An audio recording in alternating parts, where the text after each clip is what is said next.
Iran युद्ध की वजह से कच्चे माल की लागत में हुई बढ़ोतरी के कारण कंपनियों के मार्जिन पर असर पड़ सकता है। रिसर्च और रेटिंग एजेंसी क्रिसिल का मानना है कि वित्त वर्ष 26-27 के दौरान कंपनियों के मार्जिन में 200 बेसिस पॉइंट की कमी आ सकती है।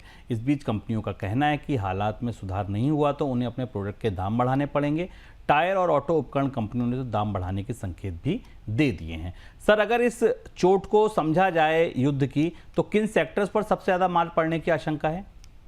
देखिए, हम आपको बराबर मार्च से जब से युद्ध शुरू हुआ बता रहे हैं कि कंपनियों के बैलेंस शीट पर अलग अलग जगह असर पड़ेगा, और अब जाकर क्रिसिल का एक ताज़ा डेटा आया जो बेहद महत्वपूर्ण है, जो हमारे उस विश्लेषण को की पुष्टि करता है जो हम लगातार बोनस पॉइंट में कर रहे हैं।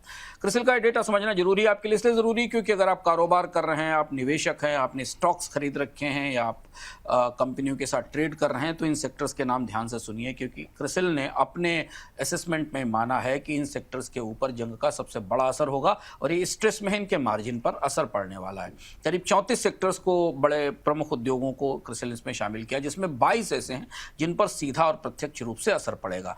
34 में से जो 22 सेक्टर हैं उनके लिए क्रूड की लागत, केमिकल की लागत, प्लास्टिक्स की लागत और बाकी अन्य चीज़ों की जो लागत बढ़ी है उसका असर दिखाई दे रहा है। और इनमें बैंकों का 65% डेट भी है, ये भी ध्यान रखना जरूरी है। क्रिसिल चूंकि रेटिंग करती है डेट की, तो 65% कॉर्पोरेट डेट का हिस्सा इन 34 सेक्टर्स में है, जिनमें से 22 सेक्टर के ऊपर सीधा असर पड़ेगा। उस सेक्टर कौन से हैं जो सबसे बुरी तरह हिट सेक्टर हैं, ध्यान रखिए, और उनको आप देख भी रहे होंगे। उनमें सेरेमिक्स सबसे ऊपर है, यानी मकान बनाने की लागत, टाइल्स और सेरेमिक से बने हुए सामानों पर सबसे बुरा असर पड़ा है। गैस की शॉर्टेज है, कॉस्ट बुरी तरह बढ़ चुकी है, बल्कि सप्लाईज की शॉर्टेज आने वाले दिनों में दिख रही है। दूसरा सबसे बड़ी स्थिति जिस पर हमने बात की, एयरलाइंस से ज़बरदस्त डिटेरिएशन हुआ है। एयरलाइंस के फिनांसेस में प्रॉफिटेबिलिटी 50% तक गिरने की आशंका है, क्रिसिल ने इस अपने आकलन में कहा है।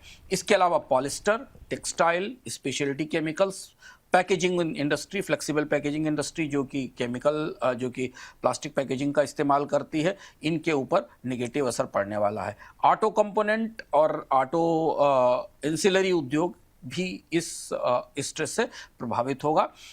डायमंड, बासमती राइस एक्सपोर्टर्स बुरी तरह प्रभावित हुए हैं क्योंकि हरमुज बंद होने से उनके ऊपर असर पड़ा है। तो केवल कुछ सेक्टर ऐसे हैं जिनके ऊपर जिन्हें कमजोर रुपए का फायदा मिलता है, उन पर डाउनसाइड इंपैक्ट सीमित रहने की संभावना है। तो इससे आप एक अंदाज लगा सकते हैं कि क्रिसिल का यह आंकड़ा आपको बता रहा है कि कंपनियों के आने वाले दिनों में नतीजे, अगले क्वार्टर में जब आएंगे तो नतीजे कैसे हो सकते हैं। सर, अगर आंकड़ों में से पकड़ें सीपीआई और डब्ल्यूपीआई में, तो कितना असर दिखेगा कीमतें बढ़ती हैं तो? अब ये कैलकुलेशन भी निकाला जा रहा है। मैं इस आंकड़े के बेस पर समझने की कोशिश कर रहा था।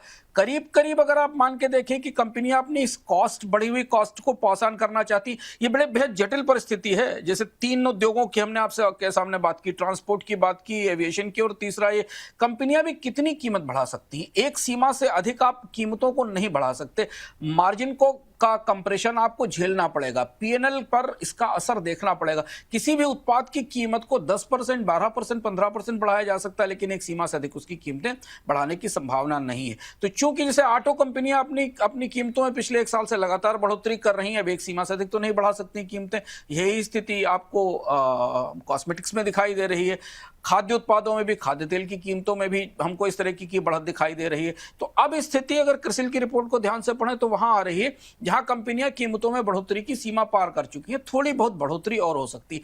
इसके बाद जो बढ़ी हुई लागत है वो उन्हें पचानी पड़ेगी, उन्हें बर्दाश्त करनी पड़ेगी, और इससे उनके मार्जिन का पे जो असर और जो पीएनएल पर असर है वो दिखाई देगा। तो महंगाई के स्तर पर असर 30 से 35 बेसिस पॉइंट तक आ सकता है खुदरा महंगाई पर कंपनियों की अपनी बैलेंस शीट पर, अपने पीएनएल पर इसके असर और ज्यादा गहरे होंगे। उसका कोई एक बड़ा सामूहिक आंकड़ा नहीं बन सकता क्योंकि हर उद्योग के लिए लागत में अलग अलग असर हुआ है। लेकिन यदि आप बाजार में निवेश करते हैं तो आप कंपनियों की बैलेंस शीट को उनकी लागत को और करीब से देखने की, समझने की कोशिश करिए, क्योंकि जो उद्योग बता रहा है, मेरी इसके बाद बात भी हो रही थी इंडस्ट्री में तमाम लोगों से, जितनी लागत बढ़ी है उसे पूरा पास ऑन करना कंपनियों के लिए संभव नहीं है। उन्हें उस लागत को अपनी बैलेंस शीट पर बर्दाश्त करना होगा।